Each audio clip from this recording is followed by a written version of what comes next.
স্ক্রিনে থাকা এই তিনমুখী শিব মূর্তিটিকে ভালো করে দেখুন, কারণ এটি একটি রহস্যময় শিব মূর্তি। গর্ভগৃহে এই মূর্তির সামনে দাঁড়ালেই এমন এক আশ্চর্যজনক ঘটনা ঘটে যা কেউ কোনো মন্দিরে দেখেনি। জানলে অবাক হবেন, এই রহস্যময় ঘটনার সম্মুখীন হয়ে আলাউদ্দিন খিলজিও পর্যন্ত পালিয়ে গিয়েছিল একটা সময়ে। আমরা বলছি রাজস্থানের চিত্তরগড় ফোর্টের ভেতরে অবস্থিত সমাধীশ্বর শিব মন্দিরের কথা।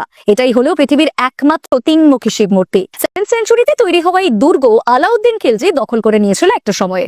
ওই সময়েই ভারতের ইতিহাসের সব থেকে ভয়াবহ ঘটনা জহর ঘটেছিল, যেখানে রানী পদ্মাবতী সহ ওই দুর্গের সমস্ত মহিলারা আগুনের কুণ্ডে ঝাঁপ দিয়ে আত্মহত্যা করেন। সেই জহর কুণ্ড আজও এখানে গেলে আপনারা দেখতে পারবেন। দুর্গ দখল করে নেওয়ার পর আলাউদ্দিন খিলজি এই মন্দির ভেঙে দিতে চেয়েছিলেন, কিন্তু এক ফোঁটাও ক্ষতি পর্যন্ত করতে পারেননি তার। শেষমেশ পালিয়ে যেতে হয়েছিল তাকে। ভক্তদের কথা অনুযায়ী এই মন্দিরের গর্ভগৃহে প্রবেশ করলে শরীরের অঙ্গ খুব ধীরে ধীরে কাজ করে, যেন মনে হয় সামনে প্রচন্ড শক্তিশালী কেউ দাঁড়িয়ে রয়েছে। গর্ভগৃহের ভিতরে আজ পর্যন্ত যেই গেছে সকলেই বলেছে কোনো না কোনো এক অদৃশ্য শক্তির টান তারা অনুভব করেছে, যে শক্তির ভয়ে একটা সময়ে পালিয়ে গিয়েছিলেন স্বয়ং আলাউদ্দিন খিলজিও।